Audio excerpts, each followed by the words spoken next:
Ja, hej, og tak for, at du kigger med. Ja, dig, der kigger lige nu, mener jeg. Jamen, jeg har lige et spørgsmål til dig. Kender du dit hvorfor?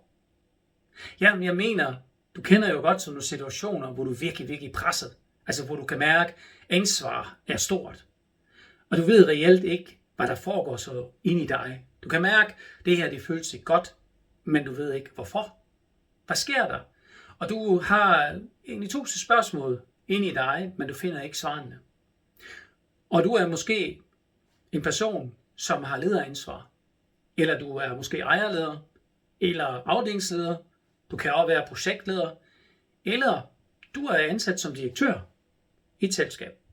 Så leder jeg efter dig. Så ved denne kommende workshop, som jeg kommer til at holde den 17. februar kl. 9 i Vejle, på Julemærevej 4A, noget være for dig. Og jeg tænker, der kommer nogle spændende temaer, og der har jeg 3 grundlæggende spørgsmål, som jeg vil gerne behandle her i webinaret. Og det webinar, den kommer nu her, lige om lidt, den 3. februar, fra kl. 11 til 11.30. Så derfor vil jeg sige til dig, hvis du har lyst til det her, jamen, så vil jeg lige høre, om det her spørgsmål giver mening for dig. For det første, der kommer vi til at snakke om, hvad er egentlig reelt de indre drivkræfter. Så har vi spørgsmål nummer 2, og det er, hvorfor kan de indre drivkræfter være egentlig en støtte for dig? Altså jeg mener, ikke kun for dit liv, jeg mener også for dig som leder. Og den tredje spørgsmål er, jamen, hvorfor sker der hver gang noget om dagen, noget som vi kan ikke forstå? Og hvad sker der egentlig, hvis vi nu har bevidstheden omkring vores indre? Og alle de her spørgsmål, dem vil jeg gerne give dig svarene på her i min webinar.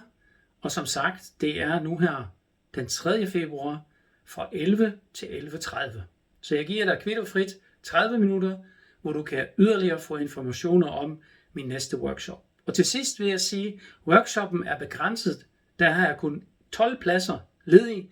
Og hvorfor har jeg det? Fordi jeg ved, at hvis vi bliver for mange mennesker, så lukker vi os. Så har vi ikke lyst til at samarbejde med hinanden. Og derfor, det hedder jo workshop, så vi kommer til at arbejde. Så derfor er der begrænset pladser. Så hvis du synes, det er spændende her, så husk at melde dig til hurtigst muligt, så vi får fyldt op. Og som sagt, jeg glæder mig til at se dig.